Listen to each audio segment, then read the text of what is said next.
Getting right into it, my favorite less lethal weapon, chemical sprays. Um, this one is called CS Tear Gas Red Pepper Personal Defense Spray made by the brand Saber. I've been using this stuff for years. What I love about it, doesn't require batteries, it's cheap, and it's effective up to 15 feet. That means that up to 15 feet, I could use this against any threat. That could be an animal, someone on drugs, an attacker, whatever. Yeah.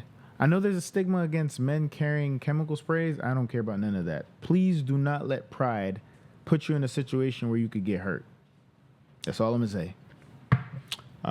Another form of less lethal weapons are electric weapons, primarily stun guns, tasers, things of that nature.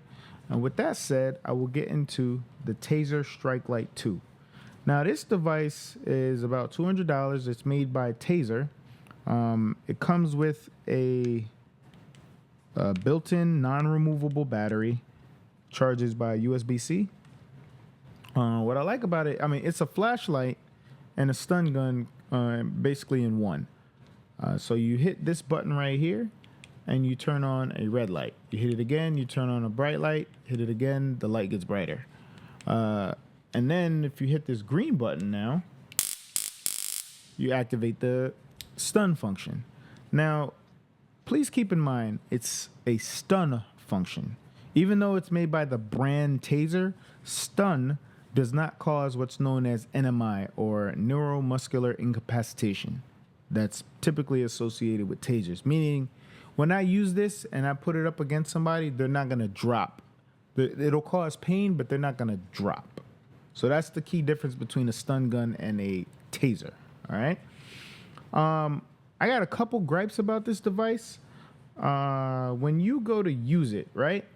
In order to use the stun function, you have to first turn it on, then you have to remember to hit the green button. So in my opinion, that's too many steps for me, because I've had this for about a week or two now, and I've already confused myself, because I'll turn it on and then I'll hit the light button. And then like you got to hit the light button 3 times. So you got to remember to have the switch on, then hit the green button, which is confusing. All right. So I wish they would have shortened that to maybe 1 step, or I don't know. I don't like that part of it. I feel like you can train yourself to figure it out, but for me, it's a little too confusing. But not a bad device, but this is great for people that like to go out, you know, in the dark, or people that walk their pets. It's a good device to have in your hand. It doesn't look threatening because it's a flashlight, or it looks like a flashlight. So, you know, if you're walking and, you know, you see somebody approaching you, you could get ready without alerting someone that you are ready to defend yourself. So it's not a bad device. It's about, like I said, $150, $200. Okay, so that's the StrikeLight 2. Now, this device, which I like a lot, I was excited about, is the Taser Bolt 2. Now, this device does cause NMI. What that means is that, just like a police taser, it comes with the cartridge. It comes with the cartridge that shoots out the leads, and the leads get into your skin and can incapacitate someone. Now, there's a couple of things to keep in mind. In order for it to work, the leads have to shoot out, and 2 leads have to get into your skin in order to cause NMI. If 1 lead was to get into your skin, you would have to actually then put the taser onto the person to complete the circuit and cause NMI. So, a little complicated, actually hard to do, especially if somebody's wearing heavy clothing. But what one thing is, if the cartridge is not there, you can also use this as a stun gun. See? Now, I said use as a stun gun. So it's a taser. It can cause NMI with the cartridge, but when you use the stun function, it'll do the same thing as the StrikeLight, where it'll cause pain, but it won't drop someone. So always remember that. Unfortunately, I wish I knew that before I bought it, because I bought this because I thought that, no matter the situation, this could drop somebody. But I guess it's not terrible. Another thing I gotta express that I like about it is that when you go to use it, it comes with this cap, so you don't have to worry about it going off.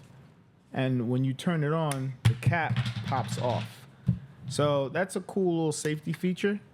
Another thing in comparison to the StrikeLight is that when you turn it on, all you got to do is hit the button. The flashlight and the laser, if you can see, that's the laser and that's the flashlight.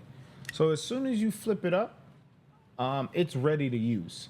You don't have to hit another button. So I like this device.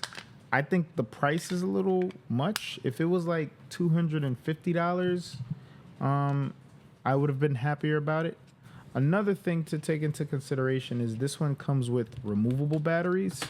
It uses 2 lithium CR123 batteries.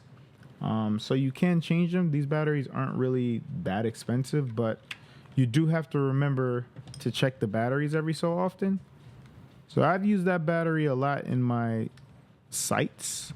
They do last a while, but one thing I don't like, this battery door is crappy. I would hate to have to change this because this looks like if you open and close it too much, it can break. But whatever, small problem. Not, didn't break. But yeah, you would hope to not have to go into this a lot, is what I'm saying. Again, this was like, I think it's like $500 for the device with 1 cartridge, but if you get the bundle with multiple cartridges, it's about $600 or $800, which is kind of steep if you ask me. But all in all, this is another good tool to have in your toolbox. I did go and get this holster. This holster was like $30. The holster fits the device very well, but the clip that comes with it is crap. It's just bent metal and it's loose. So I don't have a lot of confidence in the stitching. I think under heavy use, it'll probably tear, but it's not bad. It's not terrible. But overall, this is a pretty cool device. I do recommend it if you're somebody that doesn't like firearms. So yeah. So those are 2 devices from Taser. Those are all the less than lethal weapons that I have to show today. I always recommend to people have as many tools in your toolbox, as many options. So me personally, I like maybe carrying these 2 sometimes, and you carry some firearms sometimes. But protect yourself and make sure you have options. All right? I hope you enjoyed that.